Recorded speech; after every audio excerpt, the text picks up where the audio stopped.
ഇന്ന് കാലിക്കറ്റ് നോട്ട്ബുക്കിൽ പോവാണ്.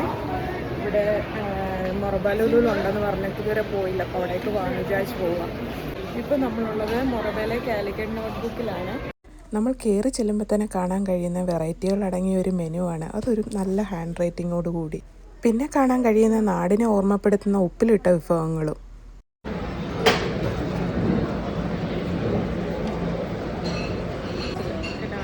ലേഡീസിനൊക്കെ അടിപൊളിയാണ് കേട്ടോ. കട്ട്ലറീസൊക്കെ നല്ല സെറ്റായിട്ട് വെച്ചിട്ടുണ്ട്. അങ്ങനെ മെനു ഒക്കെ എത്തിയിട്ടുണ്ട്. മെനു ഇങ്ങനെ റൂബിളും ശ്രീലക്ഷ്മിയും കൂടെ കാര്യമായ ഗവേഷണം മെനു നടത്തിക്കൊണ്ടിരിക്കുകയാണ്. നല്ല പടമൊക്കെ ഉണ്ട് ചേച്ചി. പടം പോലെ ഇതെന്താണ്? ക്യാബേജ് കറി. ഇത് അവരുടെ വേറൊരു സെക്ഷനാണ്. അങ്ങനെ പല പല സീറ്റിംഗ് അറേഞ്ച്മെൻറ്റ് കൊടുത്തിട്ടുണ്ട്. ഔട്ട്ലുക്ക് ഇൻറ്റീരിയറൊക്കെ നല്ല അടിപൊളി സെറ്റപ്പിലാണ്. മൊത്തം മെനു ആണ് പഠിച്ചുകൊണ്ടിരിക്കുകയാണ്. ഇതിനകത്ത് അർമാനി ചിക്കൻ, മഹബ പ്ലേറ്റർ എന്നൊക്കെ പറഞ്ഞിട്ട് കുറേ വെറൈറ്റീസൊക്കെ കാണുന്നുണ്ട്. ഇതൊക്കെ കണ്ടിട്ട് നമുക്ക് മനസ്സിലാവുന്നില്ല. എന്നിങ്ങനെ പേജുകളെല്ലാം മറിച്ച് നോക്കുന്നുണ്ട്. നമ്മളാണ് ഈ മെനു എല്ലാം പഠിച്ചുകൊണ്ടിരിക്കട്ടെ. ഇത് ആദ്യത്തെ തവണ വന്നാൽ ഈ മെനു നമ്മളിങ്ങനെ തിരക്ക് നടക്കുന്നതുകൊണ്ട് ഒരു ഓറിയൻറ്റേഷൻ കിട്ടുന്നില്ല. മെനുവിൻ്റെ ഓരോ ചാപ്റ്ററായിട്ട് ഇങ്ങനെ മറിച്ചുകൊണ്ടിരിക്കുക, പക്ഷെ ഒന്നും മനസ്സിലാവുന്നില്ല.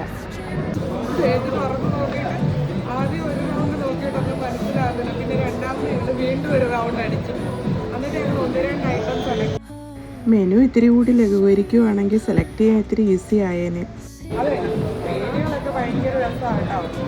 എന്നാൽ ബാഡ് ഹാബിറ്റ് എന്നൊക്കെ.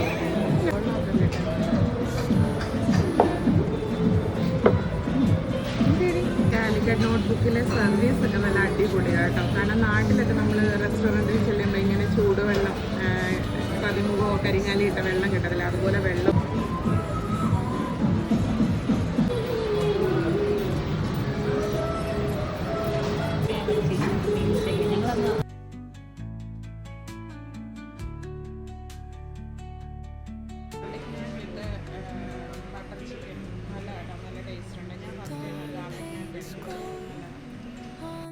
കാലിക്കറ്റ് നോട്ട്ബുക്കിലെ ഫുഡ് നല്ല ടേസ്റ്റി ആയിരുന്നു. അതുപോലെ തന്നെ ക്വാളിറ്റിയും ക്വാണ്ടിറ്റിയും ഒക്കെ നല്ലതായിരുന്നു.